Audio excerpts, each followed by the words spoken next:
for a cohesionless soil, for a cohesionless soil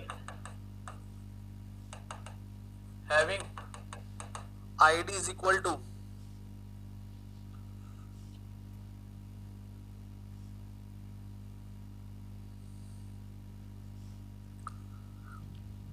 65%, having id is equal to 65%,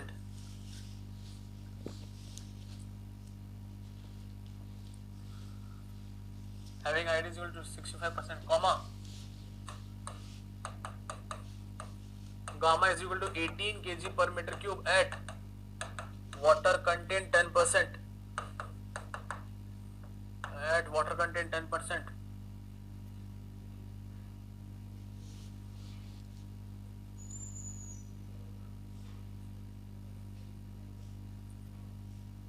calculate G,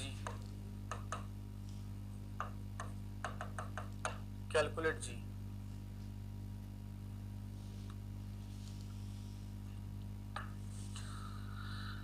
sir exam main में unit में भी confusion कर सकता है, इसमें तो कौन सी यूनिट है यहाँ तक तो, हाँ यूनिट में मैंने आपको कल शायद आपको लिखवा दिया था, शायद ये चीज मेरे को याद है जहां तक कि अगर आपको कहीं पे गामा डब्ल्यू की वैल्यू 9.81 किलो न्यूटन पर मीटर क्यूब रखनी है, उसी जगह पर आप 1 ग्राम पर सीसी भी लिख सकते हैं और उसी जगह पर आप 1000 केजी पर मीटर क्यूब भी लिख सकते हैं। जो भी आसपास की यूनिट है उसी के हिसाब से वैल्यू रख देना, जो भी आसपास की यूनिट हो उसी के हिसाब से रख देना। जैसे इस क्वेश्चन में मैंने आपको केजी पर मीटर क्यूब दिया है, तो यहाँ गामा डब्ल्यू 9.81 नहीं रखना, 1000 रखना।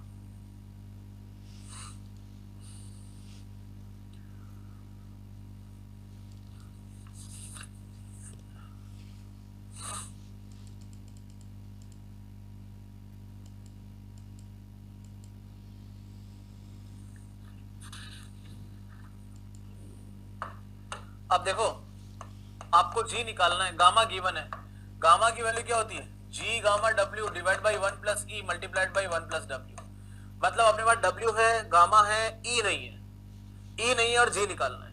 तो ई निकालने के लिए आपको आईडी का वैल्यू दे रखा है, ID is equal to what, E max minus E divide by E max minus E minimum, यही होता है। अब ये 65% है, ये 65% है। अब ई मैक्स ई मिनिमम का डाटा नहीं दिया है तो हम बाय डिफॉल्ट क्या अज्यूम कर लेंगे, 91 और 35, 91 और 35। If nothing is mentioned, we can directly go with this. That's why I have taken this question. That's why we have taken this question. अभी मैंने नोट में लिखा है, तो कुछ भी मेंशन नहीं तो हमको जो assumption है वही उसी में जाना पड़ेगा। Whatever the assumption is given, we have to go with that only. तो ये आया 0.65, 0.91 minus 0.35,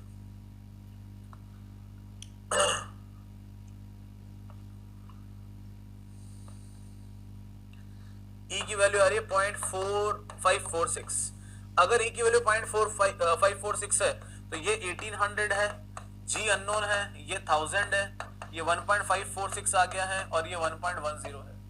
तो देख लो कितना आ रहा है, तो 1800 मल्टीप्लाइड बाई 1.4146 हजार इंटू 1.10, तो जी की वैल्यू आ रही है 2.53। In this case the G value is coming as 2.53. In this case the G value is coming as 2.53.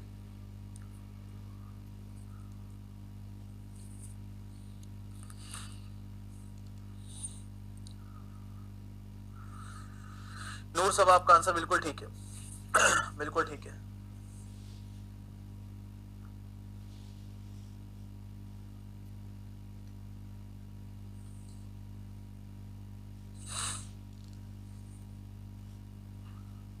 Next, question 3.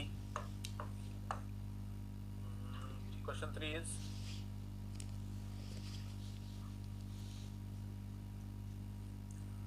calculate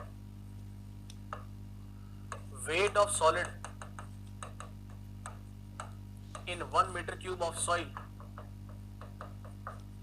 having porosity 70%, porosity 50% and porosity 50% and G is equal to 2.7.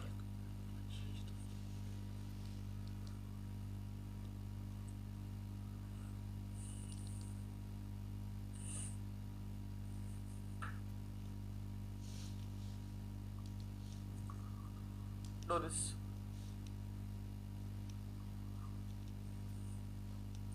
porosity is given, G is given, you need to calculate weight of solid.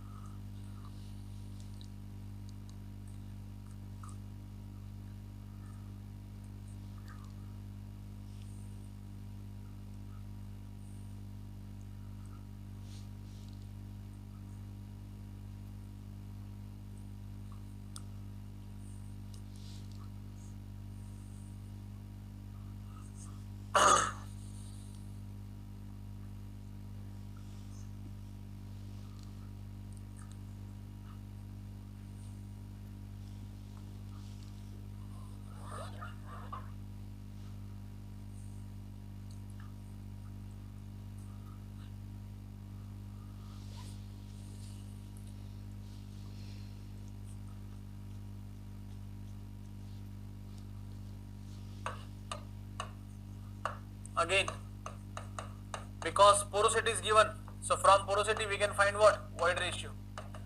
Void ratio will be become how much? 1. Void ratio is 1. We know volume of solid is equal to volume of soil divided by 1 plus E. 1 divided by 1 plus 1. The volume of solid is 0.5 meter cube. 1.5 meter cube. We know G is equal to weight of solid divided by volume of solid multiplied by gamma W.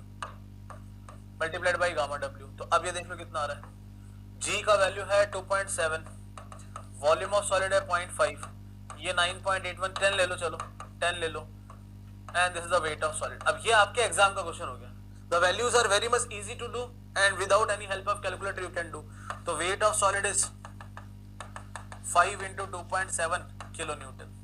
कितना आ रहा है देख लो.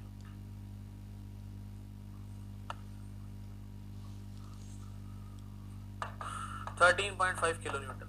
This is the weight of solid in the given question.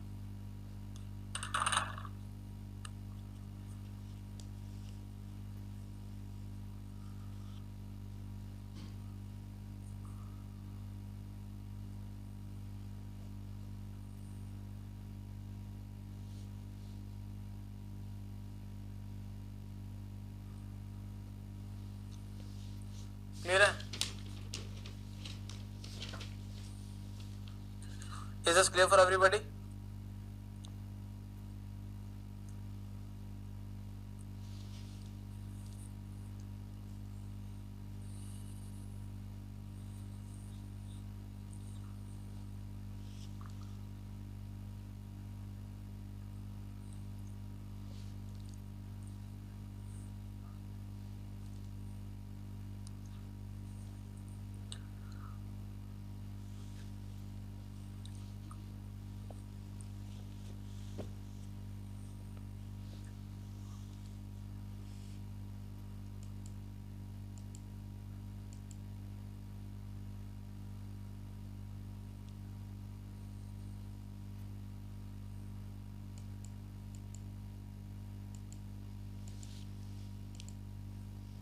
कैसे लिख सकते हैं? G gamma W divide by 1 plus E, और E को कैसे लिख सकते हैं? Eta minus 1 by eta is equal to weight of solid, ये वॉल्यूम ऑफ सॉइल. हो गया, पूरा ही सॉल्व हो गया ये.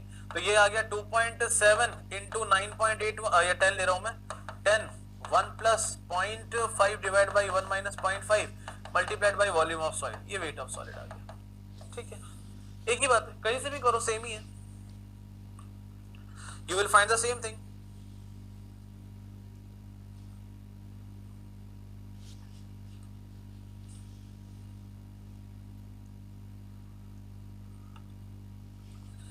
You will find the same thing.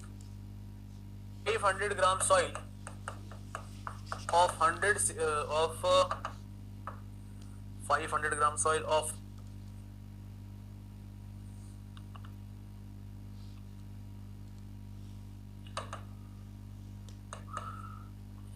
280 cc volume.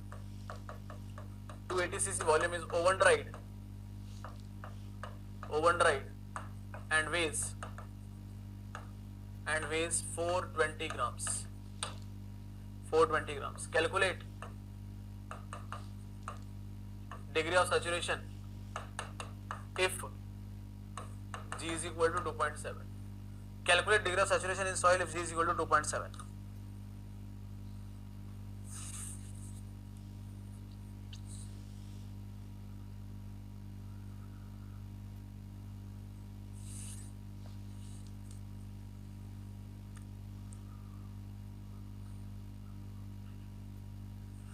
500 gram soil है जिसका वॉल्यूम है 280 ग्राम्स, जैसे ही वो ओवन ड्राई होती है उसका वेट आ जाता है 420 ग्राम्स। तो बताइए एस क्या होगा? फिर से वही बात है, S is equal to W into G. मुझे एस जानना है, क्या आपके पास जी है? हाँ है। वाटर कंटेंट है? हाँ बिल्कुल है। कैसे वाटर कंटेंट है? What is the water content? Water content is weight of water divide by weight of solid. अब what is the weight of water, ये बताओ what is the weight of water? 500 gram soil 420 की रह गई, मतलब 80 ग्राम क्या था? पानी था। 80 ग्राम क्या था? पानी था। अभी जो 420 रह गए वो क्या है? सॉलिड ही तो है, क्योंकि सॉइल क्या हो गई? ड्राई हो गई। तो ड्राई का वेट कितना है? 420 है। ड्राई का वेट कितना है? 420 है। तो ये 80 500 है वो 500, तो 80 डिवाइड बाई 420 ये आया 0.19। तो वाटर कंटेंट आया 0.19। ठीक है, वाटर कंटेंट 0.19 आ गया। जी अपने पास है। अब बचा ई। अब ई को कैसे फाइंड करें? ई को कैसे फाइंड करें? क्या आप गामा डी निकाल सकते हो? क्या आप गामा डी निकाल सकते हो? हाँ बिल्कुल निकाल सकते हैं। कितना है ये? 420। वॉल्यूम ऑफ सॉइल कितना है? 280। वॉल्यूम ऑफ सॉइल कितना है? 280। अब ये कितना होगा गामा डी? 420 डिवाइड बाई 280, ये वो 1.5 ग्राम पर सीसी। और हमें पता है ये हो जाएगा G gamma W divide by 1 plus E के इक्वल। तो यहां से ई निकाल लीजिए।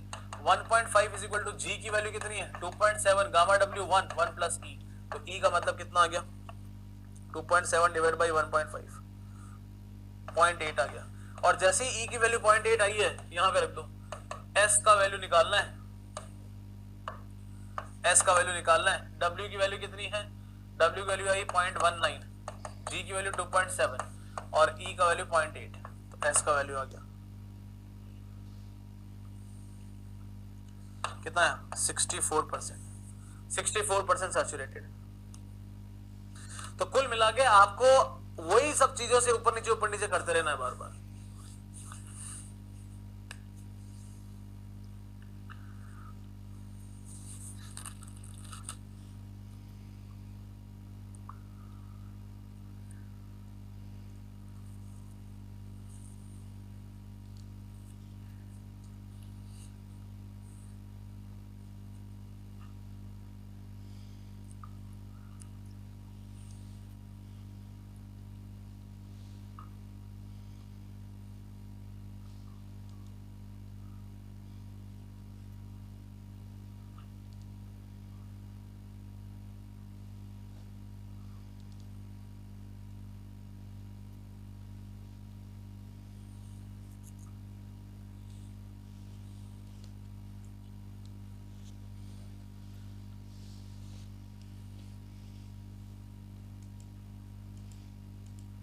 चलो अगला और सवाल लिखो।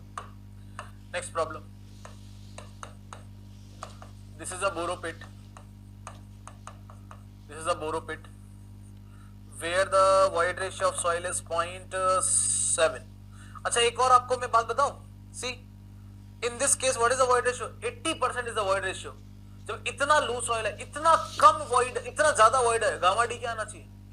ड्राई डेंसिटी की, मतलब सॉलिड, मतलब क्या है? इतना वॉइड रेशियो, मतलब सॉलिड पास में ही नहीं है। तो देखो गामा डी कितना आ रहा है? गामा डी का ओनली 1.5 आ रहा है। कितना कम आ रहा है सोचो। सारी चीजें प्रैक्टिकली प्रूव हो जाती है।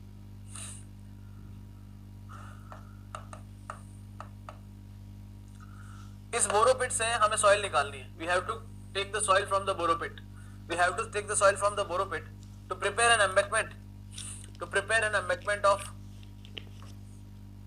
ये एम्बैंकमेंट बनाना है। This embankment we are going to prepare 3 metre 8 metre, या ऐसा लिख सकते हैं। हाइट देते हैं 5 मीटर और स्लोप दे देते हैं 1:0.5। This is slope. तो क्वेश्चन इज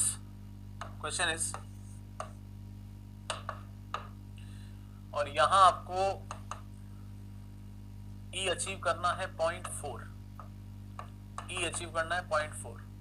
तो question is calculate amount of या volume of soil, calculate volume of soil to be, यहाँ अगर वॉइड रेशियो 0.08 है, वाटर यहाँ वाटर 0.10 है, वॉइड रेशियो 0.5 अचीव कर लो, काफी है, 0.5 अचीव कर लो। Volume of soil to be carried out to prepare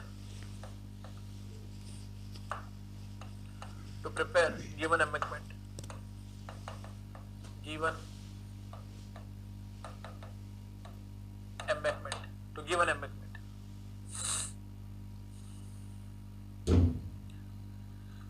sir आपने जो वॉल्यूम ऑफ सॉइल का फॉर्मूला लिखा है विद रिस्पेक्ट टू ई, वो समझ नहीं आया क्यों? कल डिराइव किया था ना ये वाला, कहाँ लिखा हमने?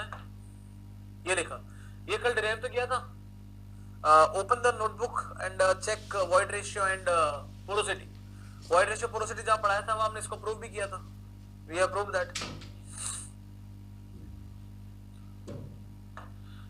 दैट, अब देखो ये सवाल बड़ा अच्छा है। Calculate the volume of soil to be carried out to prepare a given embankment. अब आपको एक एम्बैंकमेंट बनानी है और इस खड्डे से सॉइल लेके आनी है, इस खड्डे से सॉइल लेके आनी है। From this pit you have to bring the soil. अब यहाँ जो पिट पे जो सॉइल है, the soil which is present at pit,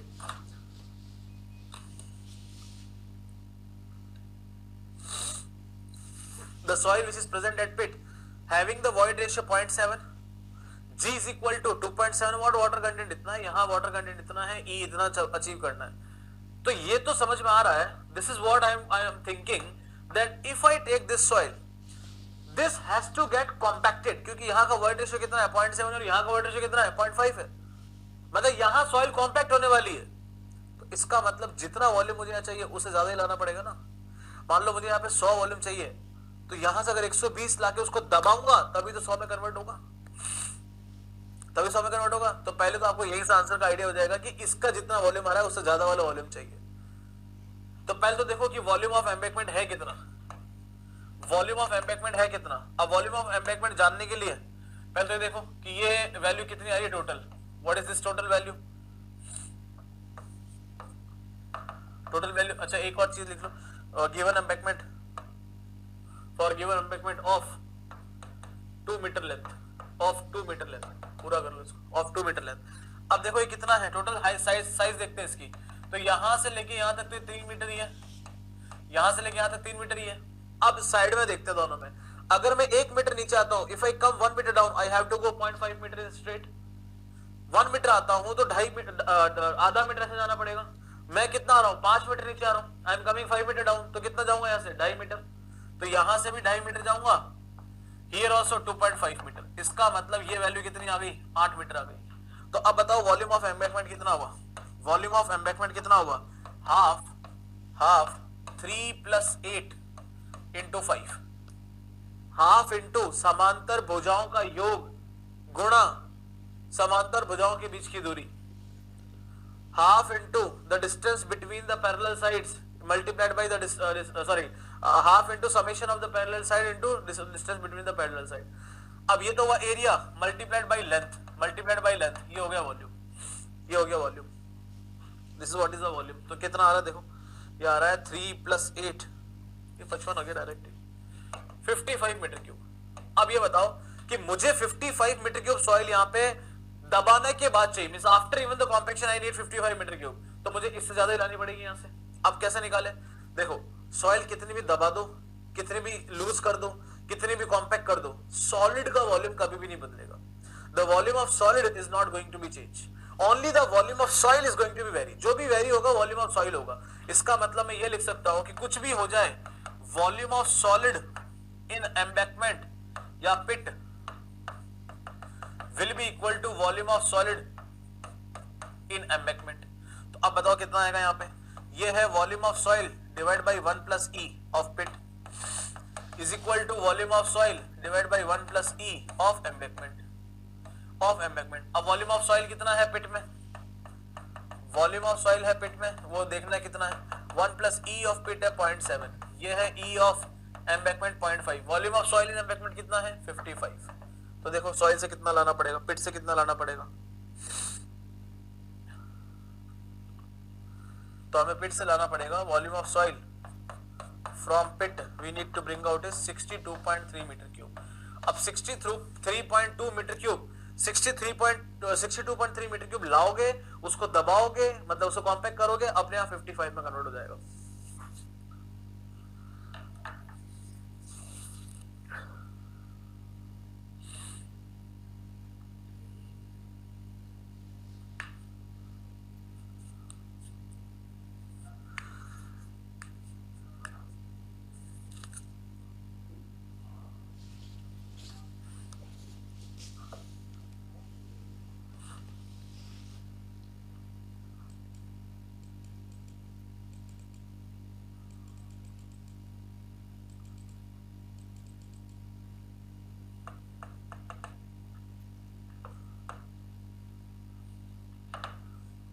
metre cube.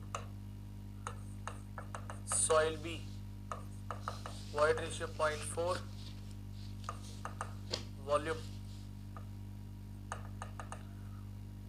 2 metre cube. Mixed to get soil C. Soil C. What is the void ratio of soil C? If volume of soil becomes 2.3 meter cube. Volume of soil becomes 2.3 meter cube. Do this.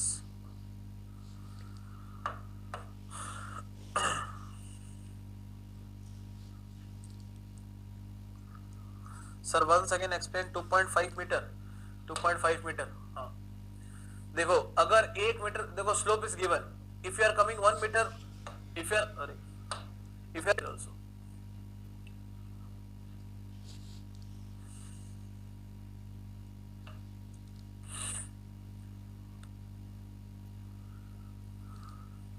If you read this question, then आपको ये समझ में आएगा. After reading this question, you will get to know that soil A is having volume of soil 1 meter cube, soil B is having volume of soil 2 meter cube. तो जब दोनों को mix कर रहे हैं तो वॉल्यूम तो 3 मीटर क्यूब होना चाहिए.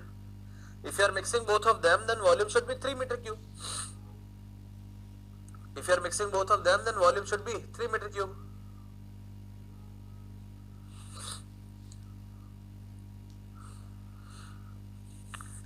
Then why the volume?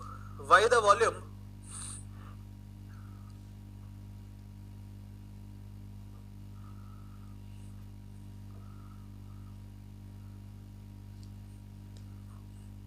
Then why the volume is occurring 2.3 metre cube? वो इसलिए अकर कर रहा है क्योंकि दोनों को मिक्स करके क्या किया गया है, कॉम्पैक्ट किया गया है. अब अगर कॉम्पैक्ट कर दिया, if you have done the compaction, it means volume of solid remains same. तो दोनों में मिला के जो वॉल्यूम सॉलिड आएगा उतना ही सॉलिड किस में जाएगा, थर्ड में जाएगा, क्योंकि सॉलिड तो चेंज होना नहीं है. ये कॉम्पैक्ट कौन होता है, वॉइड कॉम्पैक्ट होता है बस. Who is going to compact, void is going to compact बस. इसका मतलब मुझे इतना समझ में आ गया कि वॉल्यूम ऑफ सॉलिड जो ए में होगा प्लस वॉल्यूम ऑफ सॉलिड जो बी में होगा उतना ही वॉल्यूम ऑफ सॉलिड होगा किसके अंदर, सी में. जबकि ये चीज टोटल वॉल्यूम के लिए पॉसिबल नहीं है. क्यों? क्योंकि सब में आपने वॉइड दबा दिए, इन दोनों को मिला के इसको प्रेस कर दिया. तो क्या होता है volume of solid? Volume of solid होता है वॉल्यूम ऑफ सॉइल 1 प्लस ई. बस यही करना है. इसका वॉल्यूम ऑफ सॉइल है 1 प्लस ई कर दो 0.6, प्लस इसका वॉल्यूम ऑफ सॉइल है 2, 1 प्लस ई कर दो कितना, 0.2, 0.4. तो फिर क्या हो जाएगा, ये 1 प्लस ई सी आ जाएगा और ये 2.3 आ जाएगा. कर लो कितना आ रहा है देख लीजिए. How much is coming, you can check.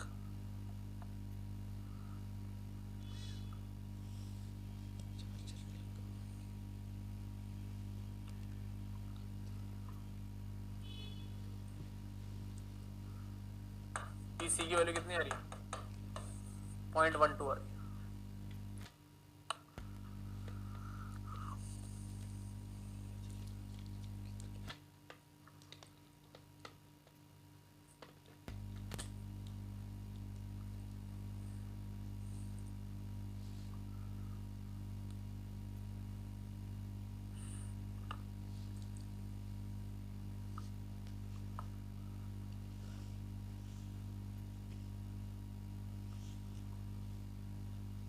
इसी की वैल्यू नेगेटिव तो नहीं आ रही ना,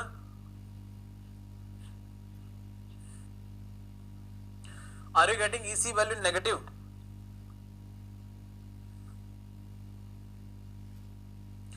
अगर नेगेटिव में आ रही है, if the thing is coming in negative then make it 1.3, then make it 1.3 please. If the things are coming in negative then make it 1.3. तब आप इसको 1.3 बना लीजिए. In that case your answer will become 0.36. Your answer will become 0.36.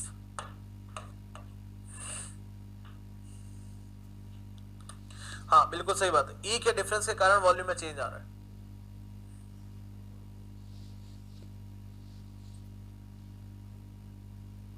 हाँ negative आ रहा होगा वो, क्योंकि रैंडम वैल्यूज लिए ना. If it is coming negative then make it 1.3 and then resolve it.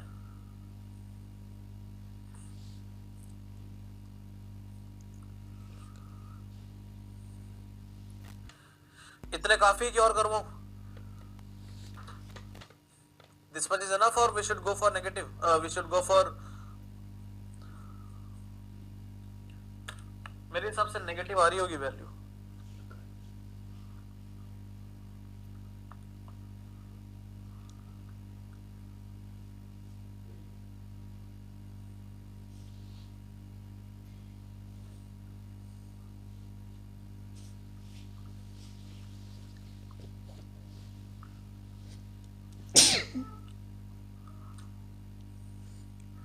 अगर नहीं आ रही थी नेगेटिव तो वो आंसर भी ठीक है, नहीं तो ये क्वेश्चन कोई भी दिक्कत नहीं है.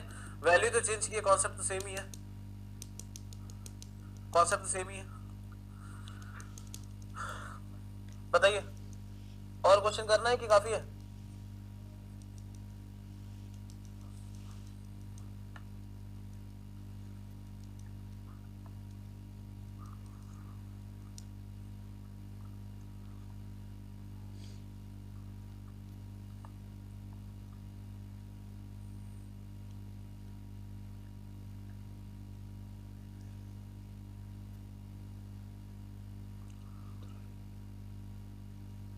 पहले वाला सही था.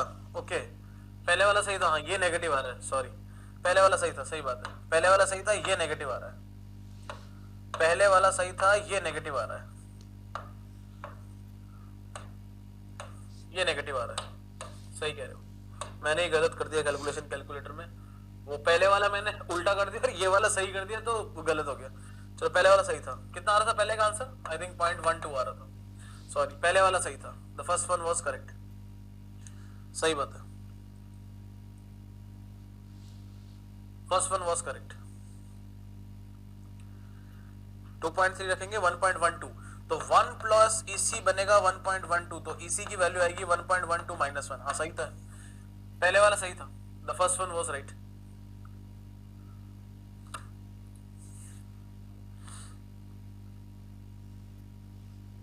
वॉल्यूम ऑफ सी क्या है? ये क्वेश्चन में गिवन है.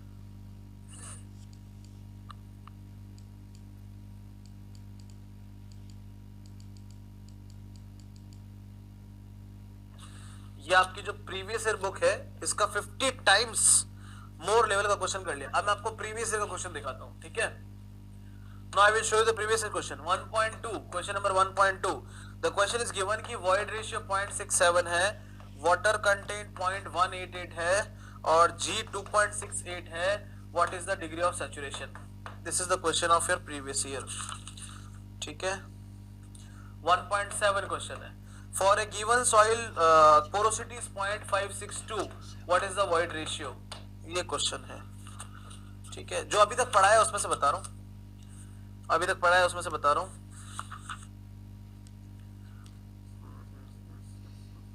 न्यूमेरिकल बता रहा हूं, बाकी थ्योरेटिकल चीजें तो है ही इसके अंदर. हाँ एक और आया. सॉइल सैंपल 1.46 है.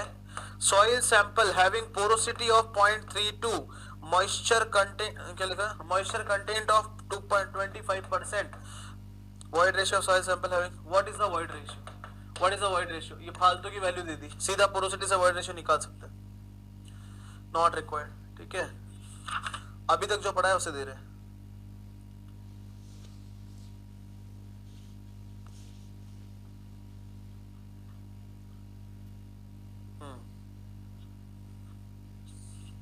अगला सवाल 1.64.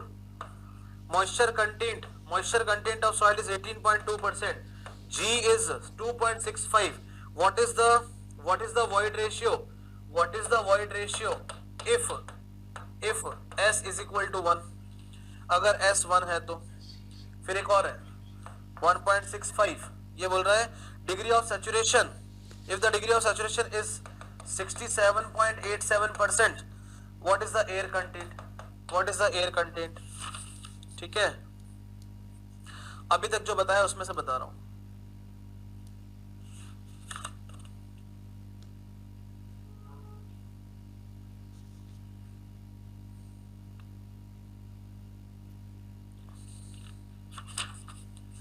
अभी तक जो बताया उसमें से बता दे रहे हैं.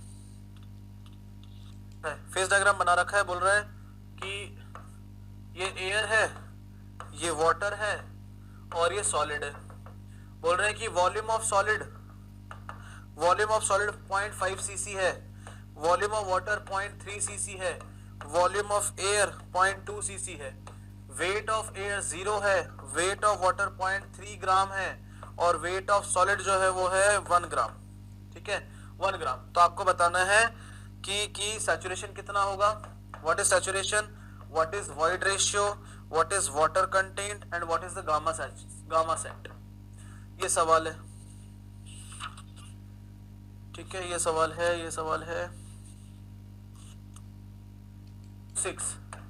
अगर गामा की वैल्यू नहीं, what will be the water content? ये बताइए, what will be water content? What will be water content? What will be water content if gamma becomes 19 kilonewton per meter cube? एक गामा और W दिया है, यहां से E निकालो, इस गामा में वो E रखो, W निकाल लो. ठीक है,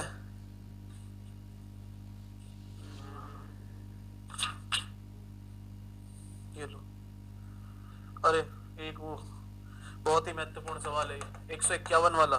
बल्क डेंसिटी दी है 20 किलोन्यूटन पर मीटर क्यूब. वाटर कंटेंट दिया है 18%. तो गामा डी निकालना है.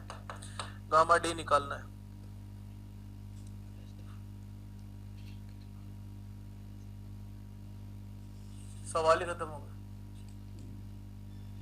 मैंने एक दो नहीं, मैंने आपको 1 2 3 4 5 6 7 और दे दी, 8 और दे दी. कर लो, जा रहा है.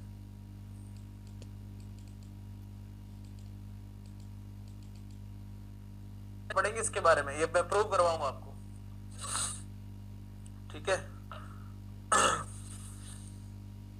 तो मिस्टर केशव, अगर आपको कोई भी क्वेश्चन इससे बाहर मिलता है तो ये लिखने की बजाय कि बहुत सारे और न्यूमेरिकल भी आए हैं, जस्ट टेक्स्ट मी कि सर ये न्यूमेरिकल है, ये शायद क्लास में इस तरह का कोई क्वेश्चन नहीं हुआ है, तो आप बता दीजिए कैसे करना है. अगर मैं अवेलेबल नहीं होता हूं तो आप गूगल से हेल्प ले सकते हैं, मेडिस की किताब से हेल्प ले सकते हैं. बिचिंग करने से अच्छा है कि आप हेल्प ले लो. ठीक है, उसमें टाइम एनर्जी डालने से अच्छा है इधर एनर्जी डाल लो. कर रहा था 53 मिनट में पढ़ा के, किसी को ये तो नहीं लग रहा था ना कि मैंने पिछले 1 घंटे में पढ़ाया, खुद ही रिवाइज किया है. अब एक बार क्वेश्चन करना, एक बार आज इस चैप्टर का क्वेश्चन करना और फिर मुझे बताना कि क्या इतना जरूरी था या सिर्फ ये और ये, क्या ये 3 चीज जरूरी थी. एक बार क्वेश्चन करना, सारे सवाल करना और फिर बताना कि इस टॉपिक में क्या इतना जरूरी था या फिर ये और ये लिखा देते तब भी सारे सवाल बन जाते. बताना एक बार, आप खुद बताना मुझे. ठीक है, अब मैं सब कुछ आपके ऊपर ही छोड़ूंगा. बाकी जैसा आपने कहा था मैंने वैसा पढ़ाने की कोशिश कर ली. जो भी आपको ठीक लगता है देख लीजिए. अभी हम जितने भी चैप्टर पढ़ेंगे ऐसे ही पढ़ेंगे, तो देख लेना. ठीक है,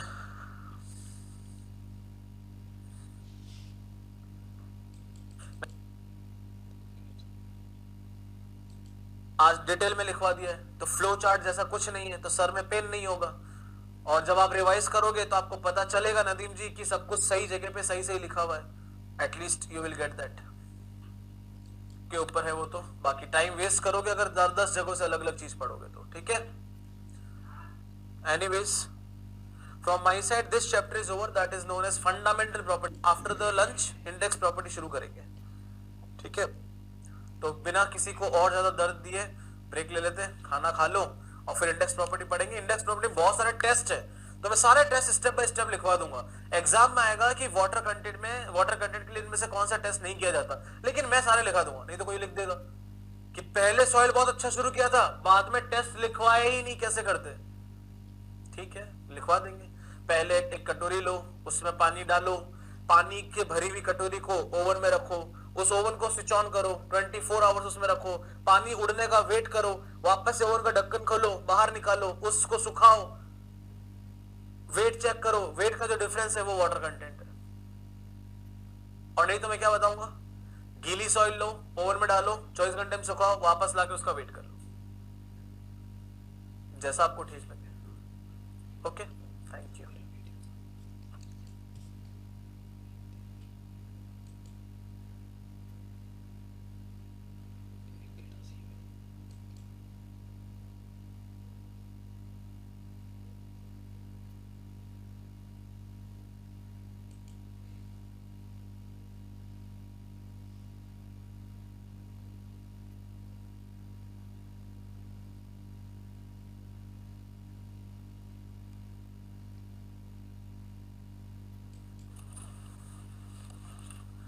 दीजिए screen.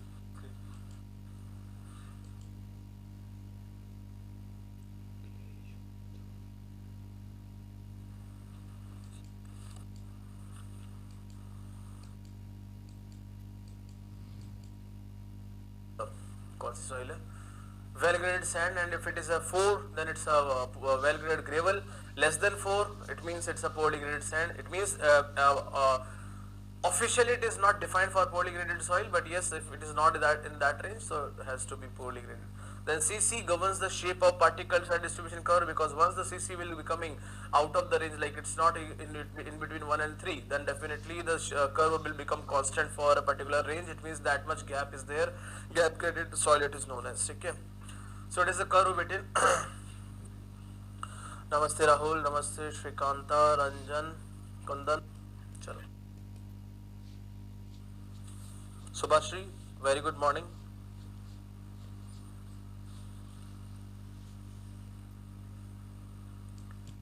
What I can say is hydrosedimentation analysis. Sedimentation analysis. This is to be done for fine grained soil. This is to be done for fine grained soil. What is fine grained soil? Who is having less than 75 micron. In fact, I want to tell you, it is done for 2 micron to 75 micron. In fact, not for less than 2 micron soil. It means it is also not for clay, because clay is having the size below less than 2 microns, so it is not for that. It is not for that. Why it is not for that? Because the sedimentation analysis is based on Stokes law. Based on Stokes law. What is Stokes law? That settling velocity is g minus 1 gamma w d square divided by mu. The Vs is proportional to what? D square. That is what the Stokes law. For this Stokes law, settling velocity, you might have studied in the same formula in case of environmental engineering sedimentation analysis. So this is the settling velocity, this is specific gravity, gamma w means unit weight of water, mu means dynamic viscosity of water. I am not going too much in detail of this formula because everybody know about this.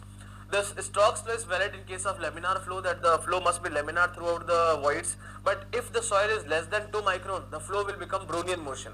For that also Stokes law is not applicable. It means if Stokes law is not applicable, the sedimentation analysis will also not be applicable. The sedimentation analysis will also not be applicable. Krishna, good morning. Ravi, good morning. Kajal, very very good morning. Ranjan Kumar, thank you so much. Same to you. Shitesh, good morning.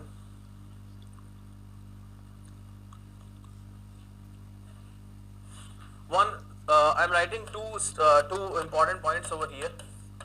If the temperature is 20 degrees Celsius, then this Vs can directly be written as 0.9 d square.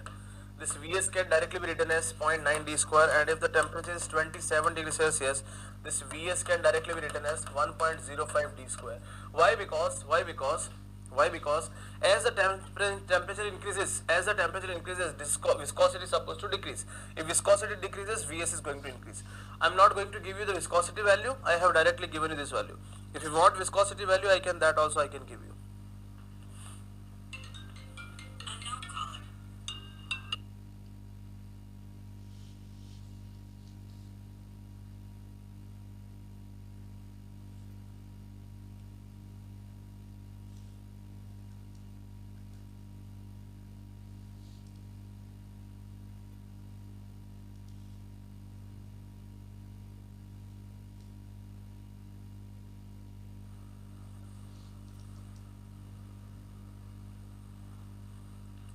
ठीक है,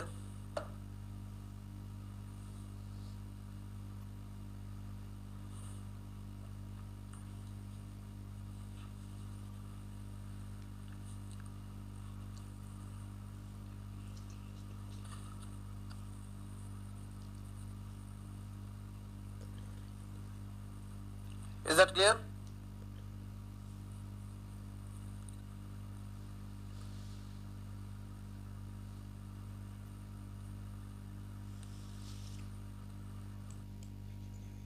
Micron, it's 0.2 micron, 0.2 micron. This is Stokes law, this is Stokes law. Stokes law has some assumption. First of all, the particle should be spherical. Particle should be spherical, and second, settlement should occur, or I can say should settle, better to write should settle in form of discrete settling. I hope you know about this discrete settling. I'm not going too much in detail about the Stokes law because this is what you have already learned in case of environmental engineering. So what is this Stokes law? What is this discrete settling actually? There are 4 types of settling: discrete settling, flocculent settling, then hindrance settling, then compression settling. As the particle size is going more finer, the settling type is going to increase. So this is valid for discrete settling. This is valid for discrete settling, in which the particles are settling by individually by their own weight, That's why G is main concern over here. That's why G is main concern over here. That's why G is main concern over here. That what also we can write. If particle size is less than 0.2 micron, Stokes law not valid as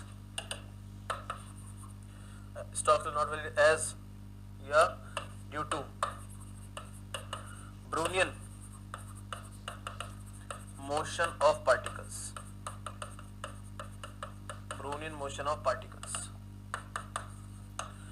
This much is very, very enough.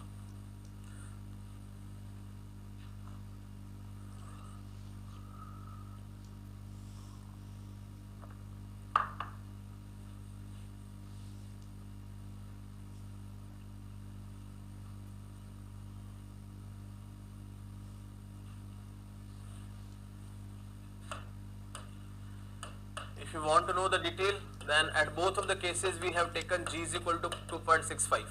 At T equal to 20 degree, mu is taken as 0.01 poise. No need of this detail, that much is very, very enough. And at T equal to 27 degree, mu is taken as 0.00855 poise. Only the concept which you need to know, means if you want to solve, that's why I have given this value. Otherwise, no need of this value. Only this is what you need to remember. At 20 degree, this Vs, and 27 degree, this is the Vs. Reason being, sometimes they will directly ask that directly formula they will ask whether it is they are asking from the environmental engineering or they are asking from soil mechanics. Commonly they will ask.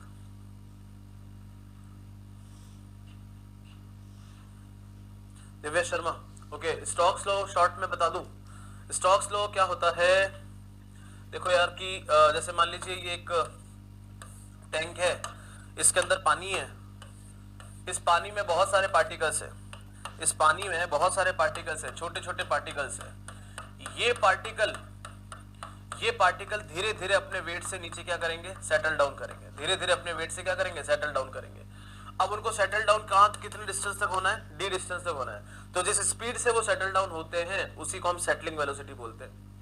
अब अगर वो individually settle down हो रहे हैं bye their own gravity action because of their own wait, तो उसी से हमने स्टोक्स लॉ निकाल रखा है। अब इसको सेटल डाउन होने के लिए बहुत सारी चीजों का सामना करना पड़ता है। पानी के बायंसी फोर्स का सामना करना पड़ता है, क्योंकि एक पार्टिकल जब नीचे सेटल डाउन हो रहा है अपने वेट से, तो बायंसी फोर्स उसको रोक रहा है। आसपास वाले पार्टिकल का ड्रैग भी आता है इसके बीच में, तो इसका अपने एक डेरिवेशन है, उसको करने की जरूरत नहीं है। तो ऐसे करके हम सेटलिंग वेलोसिटी का एनालिसिस निकालते हैं, जो कि g-1 gamma w d square divide by vs आता है। तो यहां से इतना तो समझ में आता है कि देखो, अब खुद ही सोच लो, vs किस किस के प्रोपोर्शनल है, देखना एक बार। vs किस किस के प्रोपोर्शनल है, vs प्रोपोर्शनल है g के। g का मतलब क्या होता है, स्पेसिफिसिटी। क्या होता है specificity? Weight of solid with respect to weight of water, मतलब सॉलिड कितना भारी है पानी के रिस्पेक्ट में। अगर g ज्यादा हुआ मतलब पार्टिकल भारी है, मतलब उसमें ग्रेविटी अच्छी लगेगी, जल्दी सेटल डाउन होगा, vs तेज आएगा। या पार्टिकल की साइज बड़ी हुई, साइज जितनी बड़ी होगी उतना ही वो भारी होगा, नीचे आ जाएगा। इसीलिए फाइन पार्टिकल्स अगर नहीं सेटल हो पाते तो हम लोग एनवायरनमेंट में फ्लॉकुलेशन करते हैं। हम लोग क्या करते हैं कि सबका फ्लॉक बना दो, सबको गुच्छा बना दो। अब गुच्छा बनाने से क्या होगा, मान लो बहुत ही छोटे पार्टिकल है तो गुच्छा बन जाएंगे। ये गुच्छा बनते ही क्या हो गया, बड़ा हो गया और भारी हो गया, it became bigger and heavier, तो ये सेटल डाउन हो जाएगा। तो वो चीज हम फिटकड़ी डाल के करते हैं, फिटकड़ी डाल के करते हैं, एलम डाल के घुमा देते हैं। तो एलम क्या करता है, जेलेटिनस प्रेसिपिटेट बनाता है, सबको चिपकाता है, नीचे लेके आ जाता है। अब आता है विस्कोसिटी। ये इनवर्सली प्रोपोर्शनल क्यों है, क्योंकि आप पानी से होके जा रहे हो। अगर पानी विस्कस हो आपको आने नहीं देगा, अगर विस्कोसिटी ज्यादा हुई तो आपको आने नहीं देगा, तो वीएस कम हो जाएगा। और हमें ये चीज पता है कि अगर टेम्परेचर ज्यादा होता है तो विस्कोसिटी अपने आप ही कम होती है, और अगर विस्कोसिटी कम हुई तो पानी अपने आप आपको आने देगा, वीएस की वैल्यू क्या हो जाएगी, ज्यादा हो जाएगी। ठीक है, अब ये चीज वैलिड है अगर इंडिविजुअली पार्टिकल सेटल कर रहे हैं, बड़े पार्टिकल है तो। अब 0.2 माइक्रोन से छोटे पार्टिकल है तो मोशन जो है पानी का वो ब्रूलियन मोशन हो जाता है, लैमिनार फ्लो रहता ही नहीं। ये एनवायरनमेंट में डिटेल में पढ़ा होगा आपने।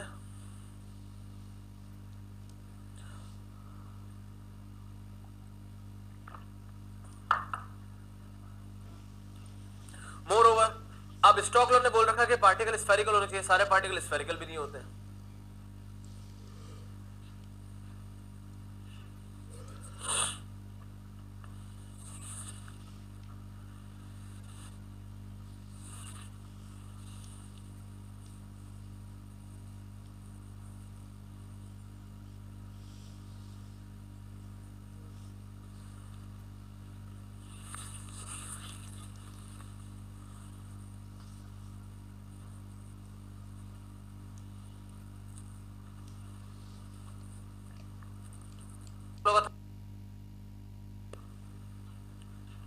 डिस्क्रीट सेटलिंग नहीं होगी फिर।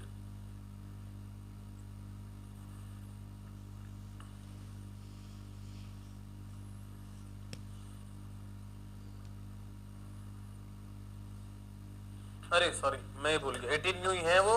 आई forgot it, I am really very sorry for this. 18 mu ही है वो, एनवायरनमेंट में नहीं, सब जगह 18 म्यू होता है। I am sorry for that, 18 mu है वो, that is 18 mu,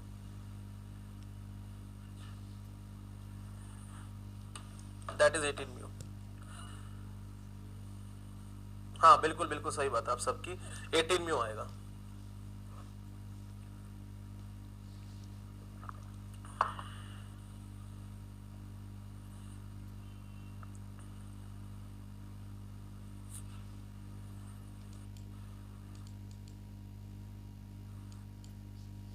sedimentation analysis है, इसके दो मेथड्स हैं।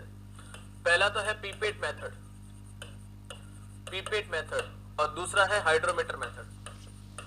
फैक्ट बताऊं तो दोनों ही मेथड आपके लिए काम के नहीं, क्योंकि ना ही ये परफॉर्म कर रहे हैं हम और ना ही आपके एग्जाम में से सवाल है। लेकिन एक जानकारी के लिए हम ले लेते हैं, कि होता क्या है पीपेट मेथड। नाम में पता चल रहा है कि आपको क्या करनी है, पीपेट यूज करनी है। तो इसके लिए मैं बहुत ज्यादा डिटेल में जाऊंगा, मैं सिर्फ आपको इसका ओवरव्यू दूंगा, एक फॉर्मूला लिखाऊंगा और आपको समझ में आ जाएगा उससे कि करते क्या है, कैसे करते हैं, शुरुआत से कैसे होता है, डेरिवेशन कैसे होता है, यही कैसा आया, वो सब जरूरत नहीं है अपने को। ठीक है, करना क्या है, पिपेट मेथड में एक सस्पेंशन बनाना है, सॉइल सस्पेंशन बनाना है। सस्पेंशन का मतलब होता है पानी में कुछ सॉइल के पार्टिकल डाल देना। कौन से सॉइल, फाइन ग्रेड सॉइल डाल दिए पार्टिकल, और उसको टाइम देना है। टाइम दोगे तो पार्टिकल धीरे धीरे क्या करेंगे, सेटल डाउन होंगे। लेकिन पिपेट मेथड में, in case of pipette method, you have to check each and everything at the 10 centimetre of the depth. आपको पिपेट से 10 सेंटीमीटर अंदर डालनी है और सक करके पार्टिकल अंदर ले लेने। तो आपके लिए डेप्थ ऑफ द सेडिमेंटेशन सिर्फ 10 सेंटीमीटर हो गई। तो अलग अलग टाइम पे देखोगे कि कौन कौन से पार्टिकल आ गए। तो सोच के देखो एक बार, अगर मैंने 5 मिनट बाद पिपेट डाली तो कौन से पार्टिकल 10 सेंटीमीटर पे पहुंच जाएंगे? जो पार्टिकल बड़े होंगे, और वो आप सब करके निकाल लोगे।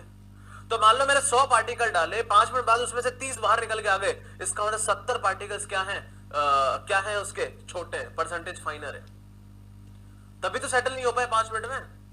मैंने आधे घंटे बाद डाला, अभी अभी अभी अभी 90 पार्टिकल्स निकल के आ गए, ओनली 10 पार्टिकल्स रह गए, क्योंकि 10 से उस डेप्थ तक अब और ज्यादा पार्टिकल पहुंच गए।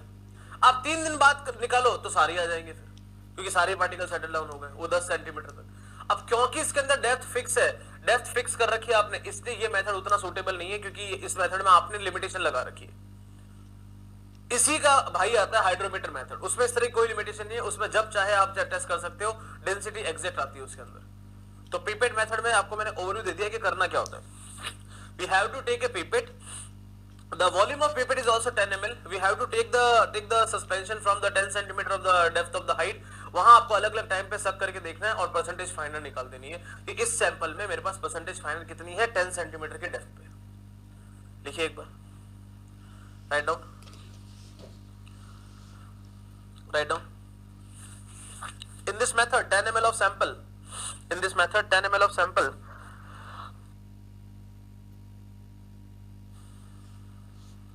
in this method 10 ml of sample is collected.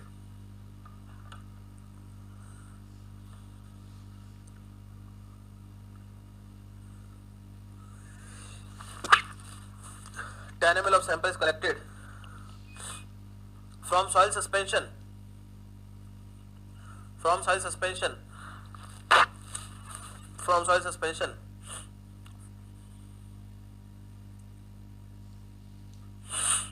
In this method 10 ml of sample collected from soil suspension at fixed sampling depth,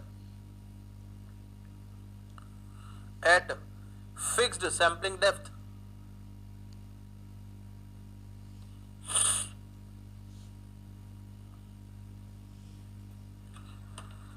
at fixed sampling depth,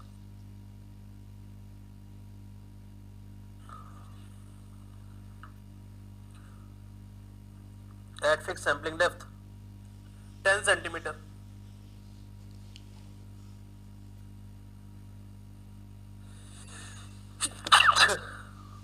10 centimeter at different time interval, at different time interval,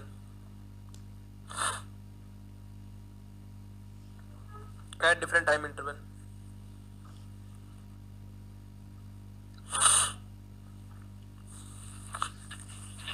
अब जो particle निकाल के लेके आओगे वो तो गीले होंगे।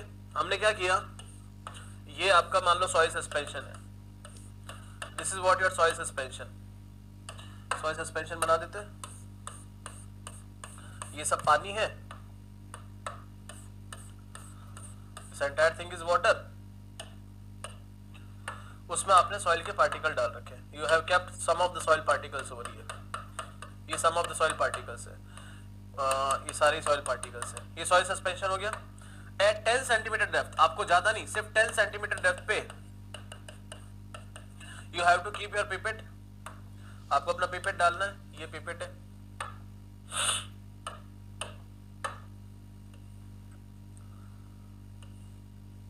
ये पिपेट है,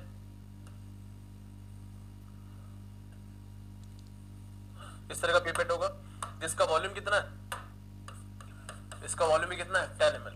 you have to take some of the particles from 10 centimetre depth, इसको 10 सेंटीमीटर को फिर और तो लंबा कर देते पिपेट को,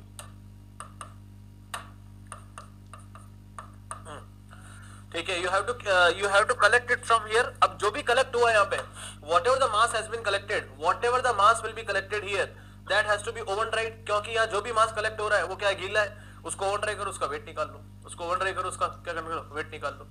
next point you write, the collected sample, collected sample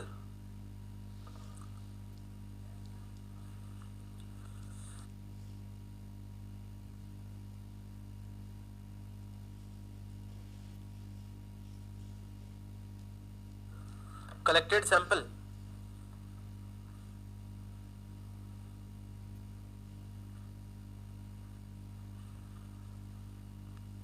is further being tested is further being tested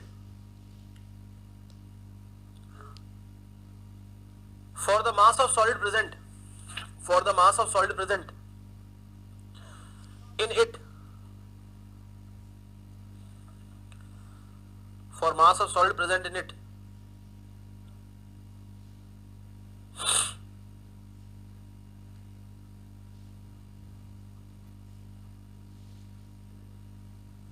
for mass of solid present in it by own drawing method.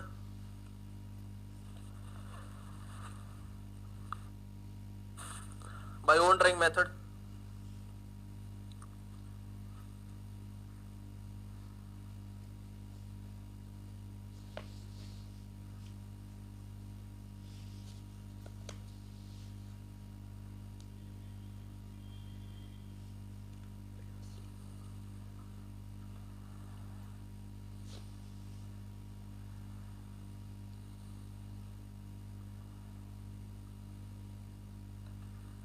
By own drawing method. The size of next point, the size of particle that settles in soil suspension. The size of particle that settles in soil suspension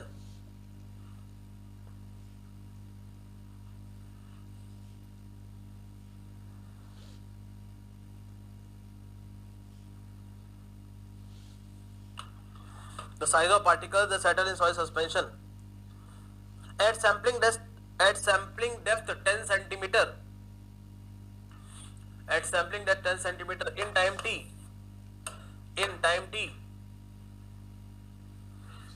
will be calculated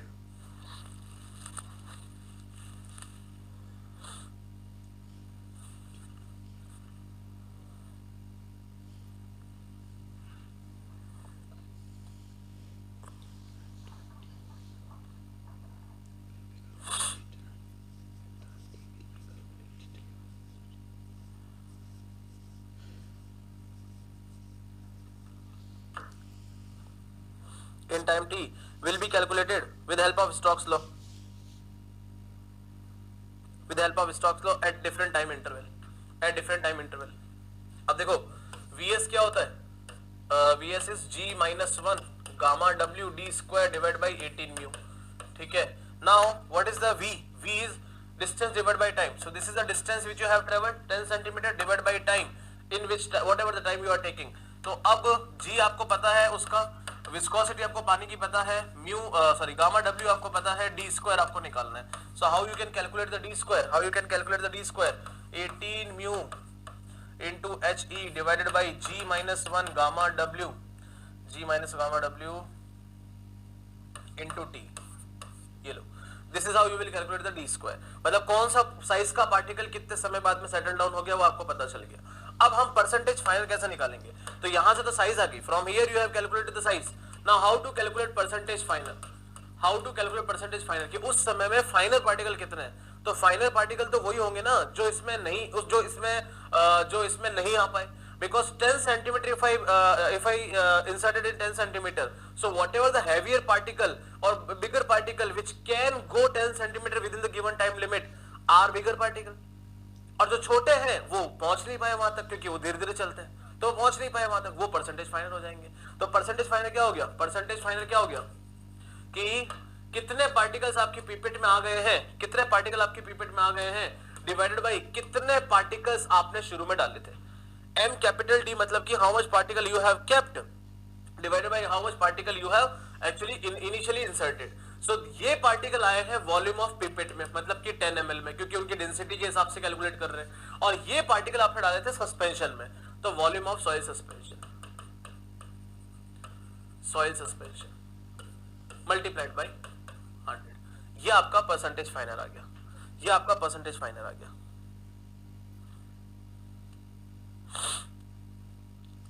clear है?